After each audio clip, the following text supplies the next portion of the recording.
In this chapter, we will learn about the adders. There are a bunch of the many different types of adders. But nowadays, just synthesis tool just take it, the code, and synthesize the adder for us. So we are not gonna put much emphasis on all the other adders types. We will only look at and focus on the carry ripple adder For that is single bit mostly addition, widely used. Most widely used structure there. We can add a 2-bit A and B, and we get out this carry out and sum. For the 3-bit adder ABC, we call it full adder. For 2-bit adder, we call it half adder. To fill out these the equation, so we know that the sum happen when those A and we are adding those two A and B. The sum will always 1 when the A and B's are different. So exclusive OR there we'll get. So for 1 1 we generate the carry out. So in that case, you'll see carry out happen with the A and B operation. For full adder, we have a ABC 3-bit added, and to generate the C out and sum, we have like ABCs are all different, exclusive OR, ABC of the exclusive OR, then we get the sum equal to 1, right? ABC exclusive OR. For the C out, the majority voting function will be happen. So if there is more than 2 of 1s there, then C out will be 1, right?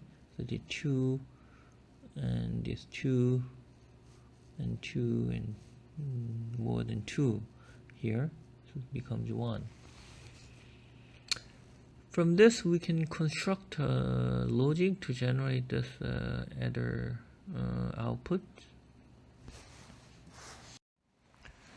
So we have a sum and cout equation.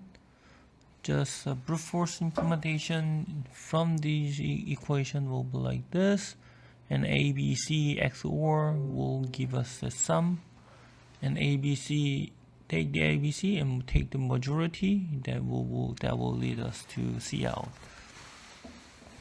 For this majority generation, we can do that. We assume that there's inversion of the inputs are available, so we can calculate. We can find this equation for the pull down cout and also for the summation. So this is just compound gate implementation of the sum and cout. As you might notice that this has very large many number of stacks, especially in summation, and also the cout, it has just 2 stacks of the devices in the path and many branches as well, so it will be quite slow.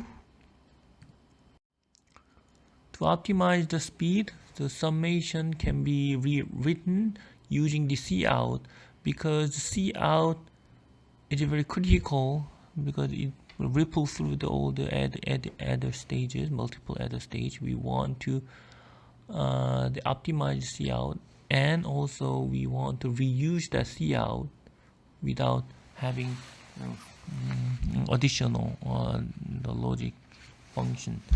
So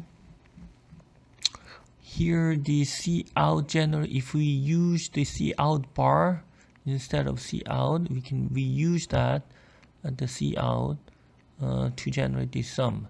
So based on that equation, we can have a here cout bar generation logic. And using that cout bar, we finally calculate the S bar and S shown in here. So this is like a full adder cell. This is mostly popularly used. For generation of sum, we add inverter, and for carry out, we add this inverter here. The typical critical path is from the C in to C out here. This path needs to be optimized for fast adder operation. This is the layout example of the full adder. As you can see, it is very compact, right? So many devices in here. So we have a C out bar and sum bar, right? The last two inverters are not shown in here. We'll add, that can be added later. So we can. So we have a multiple columns of diffusion, right? For NMOS and also PMOS have the multiple column here. In this way, we can share the input by having the polygate, right? Short polygate routing there, so we can share the input, and then we can make it very compact layout.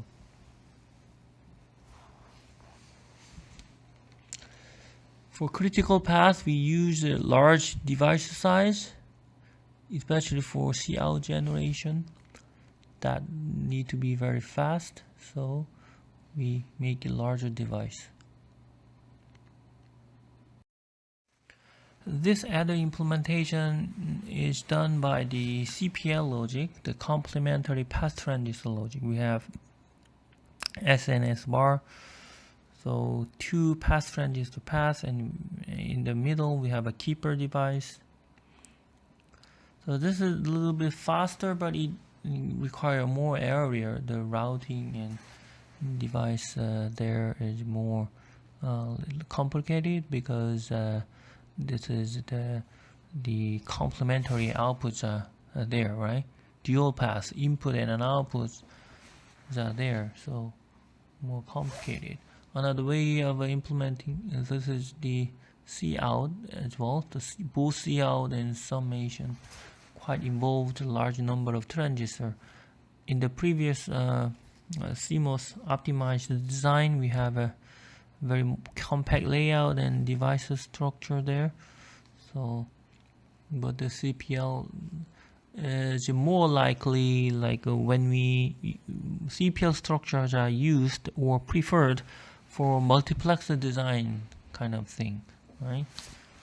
For the standard logic, it may not good. Especially for faster operation, you may need very low VT devices, right? Low VT device. So special devices are needed.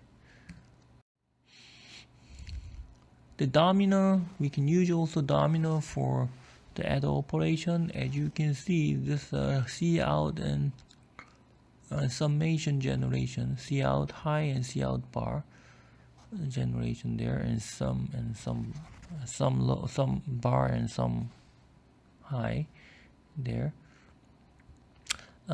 This because it has only pull down path there, it is very fast, but because of this clocking on for the pre-charge and discharge operation, and that involves a very large power consumption, because every time it switches all the cell by clock, right? Clock is most frequently changing or making a transition. Every transition that leads us the power.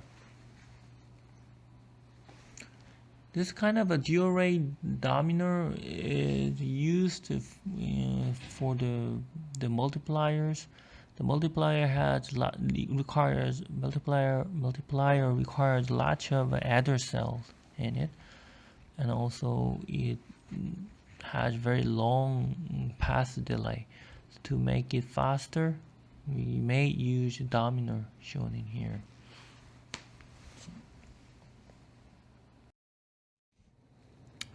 Let's take a look at on the example of 4-bit addition. Let's say we have a 4-bit 1111 plus 0, 0, 0, 0.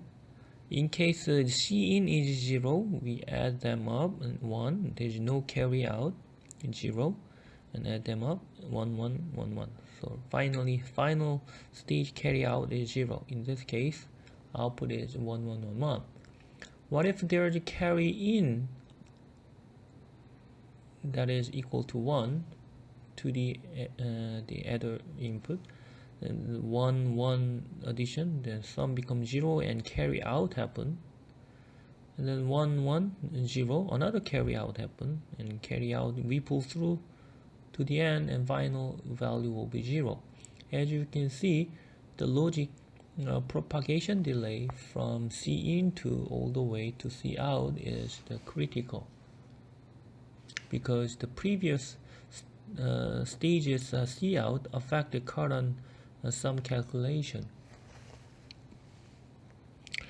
Now the question is how we compute all these carries quickly.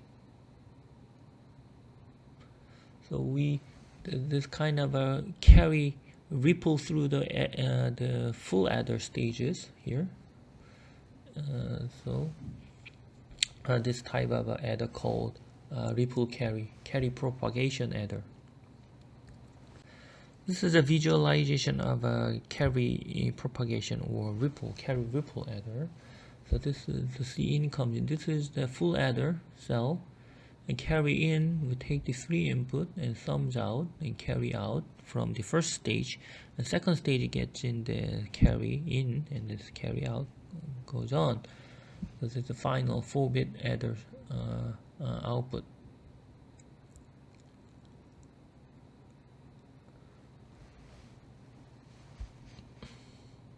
So we have a critical path goes from C in to C out.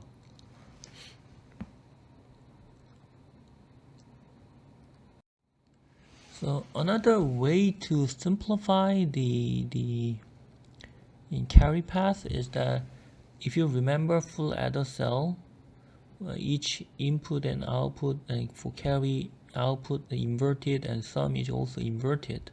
We have an inverted version there.